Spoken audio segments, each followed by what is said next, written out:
Hello everyone, welcome to back my channel. I hope everyone is having a wonderful day. Before starting the video, please go ahead and hit the subscribe button and give this video a thumbs up. Hollyoaks has revealed Tony Hutchinson's new scheme after his ex-wife Diane told a major lie. Diane has been hurt by Tony's new relationship with Marie, but she has accepted that he has moved on, and this week, she even suggested that the pair go on a date.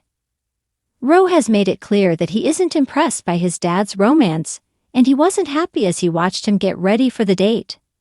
At school, Ro and Arlo were both annoyed at the chatter about their parents going on a date, and when Arlo revealed that he had brought in a bottle of wine, Ro agreed to drink it with him.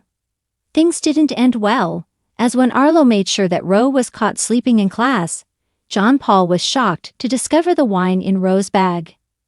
With Diane called into the school, she tried to get in touch with Tony, but he was too busy with Marie and had turned his phone on silent. When he eventually realized and returned home, he found Diane clutching the bottle of wine confiscated from Ro, and he'd assumed that Diane had relapsed. As he hugged her in support, Diane decided not to correct Tony and let him believe that the wine was hers and not Ro's. In scenes that will air next week, Tony continues to support Diane, as Diane admits that she did this to try and win Tony back, but Ro insists that she needs to tell Tony the truth. Later, Tony remarks to Mercedes that he will always be there for Diane, even though they are divorced, and he decides to invite his ex-wife for a meal for two. Diane is hopeful as she sets up for their dinner, but she gets a huge shock when there's a +1 for the meal, Marie. How will Diane react, and will she be able to properly make amends with her friend? Keeps up the pretense that she relapsed, and Ro overhears her lie.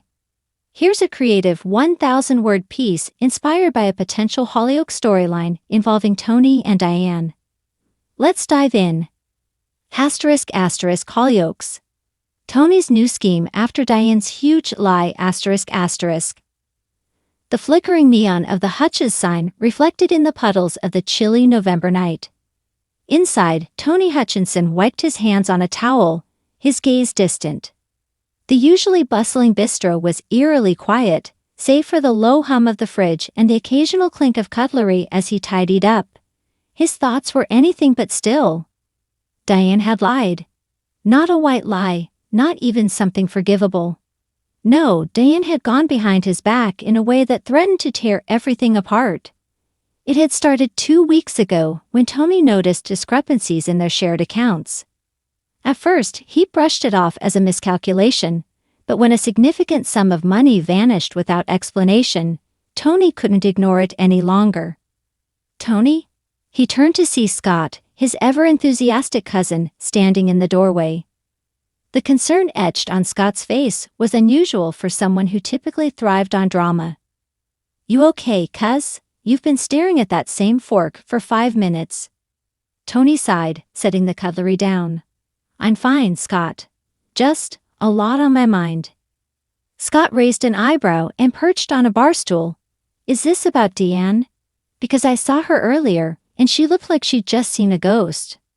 Tony's jaw tightened. "It's complicated." "Oh, spill. You know I won't rest until you do." After a moment's hesitation, Tony relented.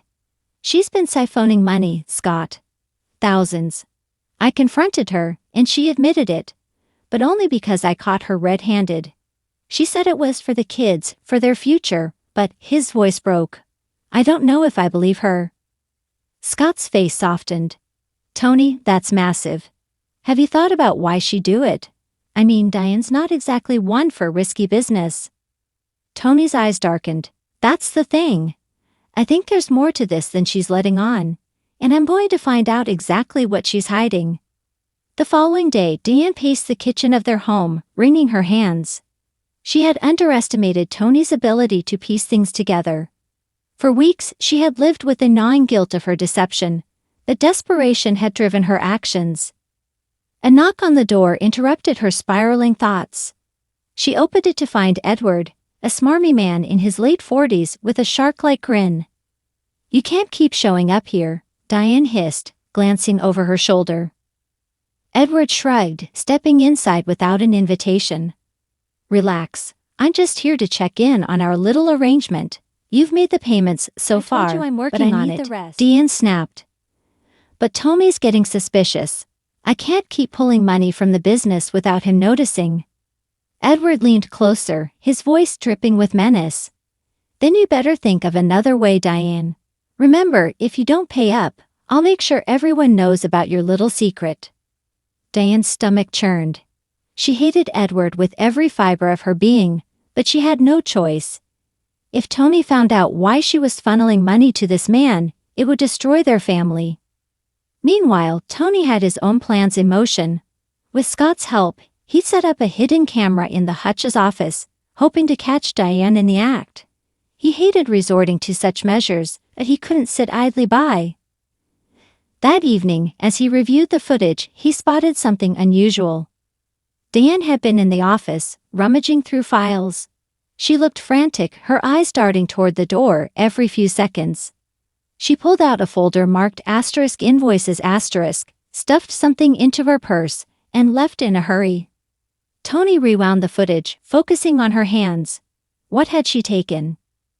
Gotcha, he muttered under his breath.